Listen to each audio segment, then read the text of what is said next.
think we roll, throw your hands up. People outside up in your eyes, turn this damn up. I sound so legendary. The hottest yet this century is Live Wire. Today the interview is this was Mr. Ron Simmons, who is a gold Olympic winner. So you're an Olympian winner. Would you? It was 1996 in Atlanta. I won a gold medal. And what I've category won other was medals, but in other countries. Weightlifting. How much did you lift? Over 600 pounds. I was in the weight class of 173. Wow, that's a lot of weight to lift. I know I could not do that. How did your career start? I had no dreams of going to the Olympics. I had no dreams of even getting into weightlifting. At the time, I was into bodybuilding. And at that time, you know, people came looking for me, wanting me to try out for, you know, the weightlifting team. And I knew nothing about, you know, powerlifting or weightlifting. You know, they do two different things. So there was some people, you know, from the U.S. of A, you know, weightlifting team who had tracked me down. You know, I trained at different, you know, and when they finally tracked me down, I kept telling them, look, I don't know nothing about powerlifting or weightlifting, and they said, well, just come. We just want you to try out for the team because we had heard that you were a real strong guy. You know, I really. You know, I really wasn't into that, and I didn't know what that was going to entail. So, and I tried out, and I did good. I kept telling them I knew nothing about the sport, and they said, "Well, we're gonna train you. We're gonna teach you." And something in the back of my mind just said, you know, just see where this goes, and that's where it went. I had no interest in powerlifting or weightlifting at all. I was into bodybuilding. Okay. You know, I was in the process of getting ready to compete in bodybuilding, and was it for the Olympics? That changed my direction. Was it for the Olympics that you were getting ready to? So you have a lot of muscles, a lot of muscles. A lot of that, and a lot of aches and pains. So how did you feel back then, being in the Olympics? You know, as time went on, you know, I really got into it. You know, I was this new kid on the block. Nobody knew nothing about me. And then the other thing that was interesting too is that at that particular time, I didn't eat red meat or pork.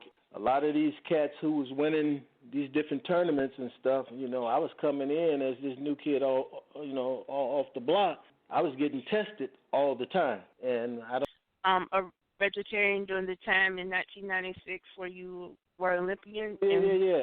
Part of the yes, I did. team? You know, after all of that, you know, I went back to, you know, eating meat and this and that and the other, you know, and about maybe 3 years ago, I stopped all of that again. In 1994, I was ranked the third strongest man in the world.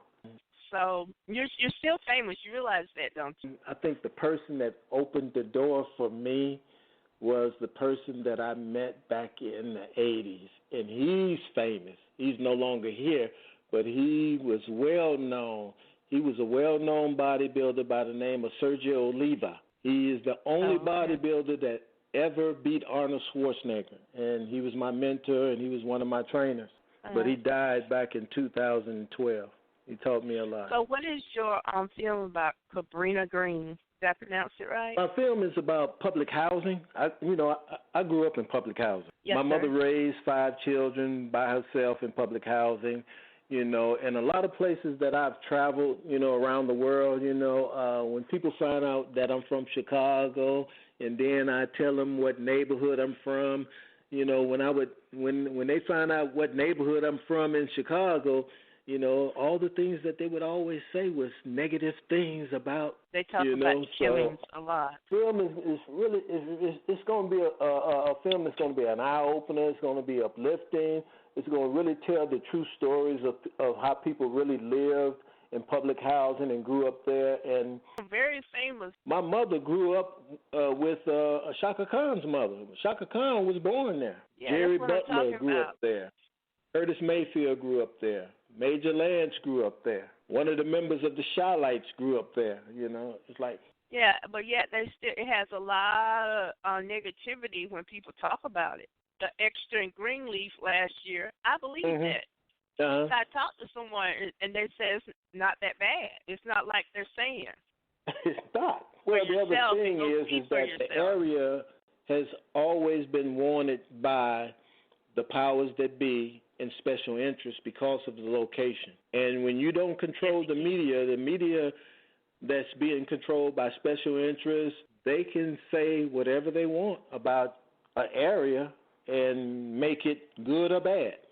So I don't have a lot of negative, that kind of stuff around me.